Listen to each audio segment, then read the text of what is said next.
I am MS इन कानपुर। हम लोग DC generator पे बात कर रहे थे। तो डीसी जनरेटर पे पहले हम लोगों ने पढ़ा कि डीसी जनरेटर क्या होता है और इसका सिद्धांत क्या होता है। एक बार दोबारा से समझेंगे। डीसी जनरेटर एक ऐसी युक्ति या डिवाइस है जो मैकेनिकल एनर्जी को इलेक्ट्रिकल एनर्जी में बदलती है। ये इसका जो सिद्धांत है, प्रिंसिपल ऑफ डीसी जनरेटर, ये फैराडे के विद्युत चुंबकीय प्रेरण सिद्धांत पर आधारित होता है। इस सिद्धांत के अनुसार यदि किसी चुंबकीय क्षेत्र में किसी चालक को गतिमान किया जाए तो उसकी गति से चुंबकीय बल रेखाएं कटती हैं या छेदन होता है और उस चालक में EMF उत्पन्न हो जाता है। उसी के आगे देखेंगे कि जनरेटर के लिए, डीसी जनरेटर के लिए क्या क्या बेसिक रिक्वायरमेंट होती है। तो fundamental requirements of DC generator, DC generator की मौलिक आवश्यकता यानी मिनिमम कितनी चीज़ों की जरूरत होती है डीसी जनरेटर के लिए। तो उसमें आता है मैग्नेटिक फील्ड। एक हमें मैग्नेटिक फील्ड चाहिए होता है और दूसरा क्या चाहिए होता है, आर्मेचर। तो जैसे अभी हम लोगों ने एक मैग्नेटिक फील्ड की बात की थी, ये हमारे पास है एक magnetic field, magnetic field N और S, ये मैग्नेटिक फील्ड है। तो मैग्नेटिक फील्ड की रिक्वायरमेंट आएगी। दूसरा आएगी, इसके अंदर एक चालक है जिसे हम आर्मेचर कहते हैं। तो सेकेंड रिक्वायरमेंट होती है हमारी आर्मेचर की। और थर्ड रिक्वायरमेंट मैकेनिकल एनर्जी। इस आर्मेचर को हम जिससे घुमाएंगे वो पावर, वो मैकेनिकल एनर्जी होगी। थर्ड है कम्यूटेटर एंड ब्रश। जब इसमें विद्युत वाहक बल उत्पन्न हो जाएगा घूमते हुए भाग पे, तो हमें बाहर डीसी प्राप्त करने के लिए कम्यूटेटर, आर्मेचर के साथ कम्यूटेटर और ब्रश की आवश्यकता होगी। तो इससे हमारा जो रहेगा, देखेंगे पार्ट्स ऑफ डीसी जनरेटर।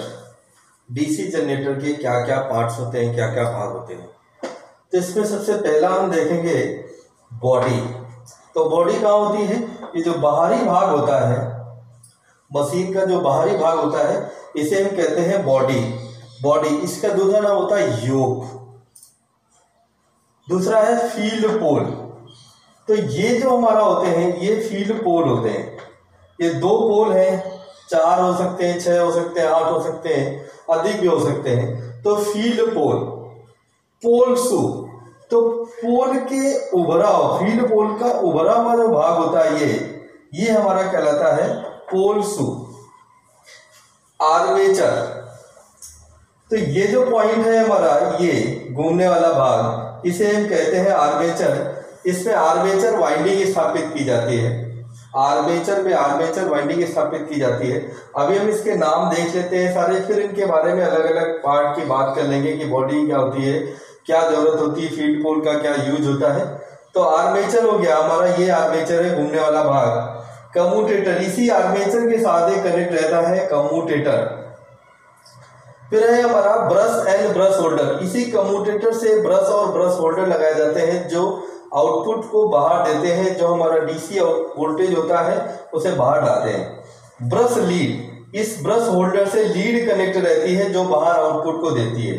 फिर है रॉकर प्लेट। ये ब्रश होल्डर जो होते हैं वो रॉकर प्लेट में लगाए जाते हैं। बेयरिंग, ये आर्मेचर को घुमाने के लिए बेयरिंग की जरूरत होती है। तो ये हो गई बेयरिंग। शाफ्ट एंड पुली, इसके साथ में बेयरिंग है तो एक पुली और शाफ्ट की भी जरूरत पड़ती है, तो इसमें शाफ्ट एंड पुली होती है।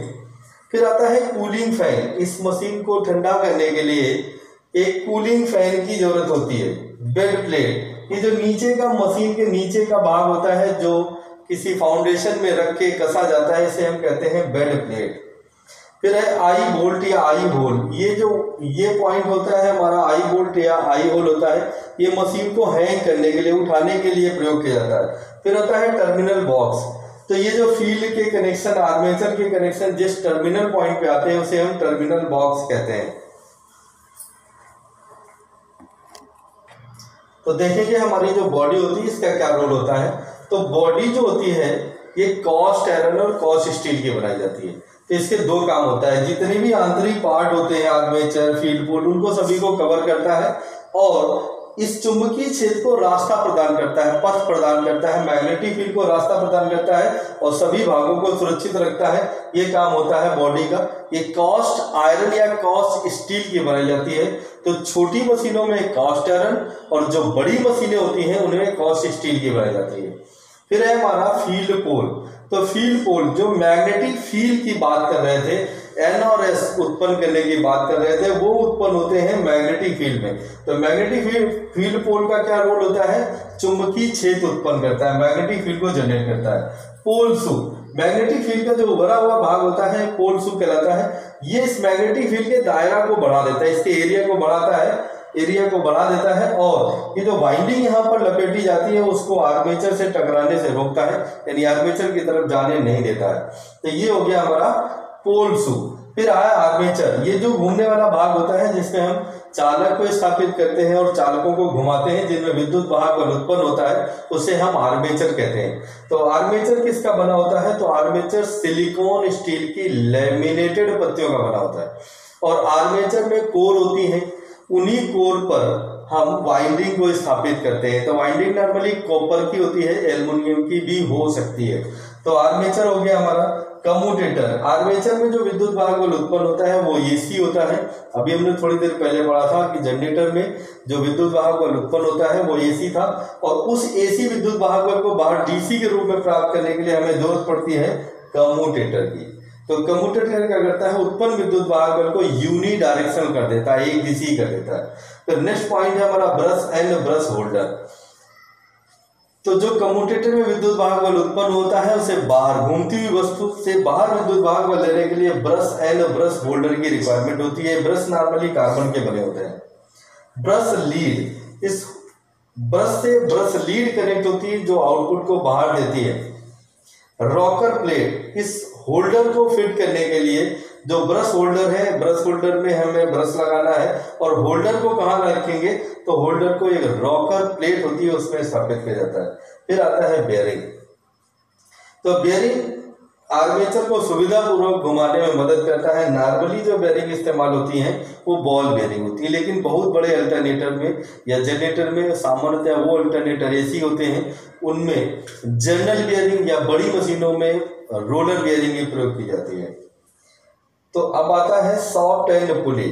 तो इसको जहां पर बेयरिंग स्थापित किए जाते हैं तो बेयरिंग को स्थापित करने के लिए शाफ्ट लगी होती है। ये नर्म लोहे की बनी होती है, माइल्ड स्टील की बनी होती है, जिसे हम कहते हैं शाफ्ट। और पुली जो होती है हमारी, ये किसी चीज को चलाने के लिए पुली लगाई जाती है और पुली होती है कास्ट आयरन की। तो शाफ्ट होती है नर्म लोहे की, माइल्ड स्टील की और पुली होती है कास्ट आयरन की। फिर आता है कूलिंग फैन। इस मशीन को ठंडा करने के लिए कूलिंग फैन की रिक्वायरमेंट होती है और ये कम्यूटेटर के बैक साइड में लगाया जाता है। फिर आगे होता है बेड प्लेट। मशीन के फाउंडेशन में जो नीचे का हिस्सा होता है जो जमीन पे या फाउंडेशन पे रख के टाइट किया जाता है, कसा जाता है, उसे हम कहते हैं बेड प्लेट। फिर मशीन को हैंग करने के लिए, उठाने के लिए आई होल्ड की जरूरत होती है, आई होल्ड की। और टर्मिनल बॉक्स, जो पॉइंट हमारे जहाँ पर हम कनेक्शन स्थापित करते हैं उसे हम कहते हैं टर्मिनल बॉक्स। Thank you.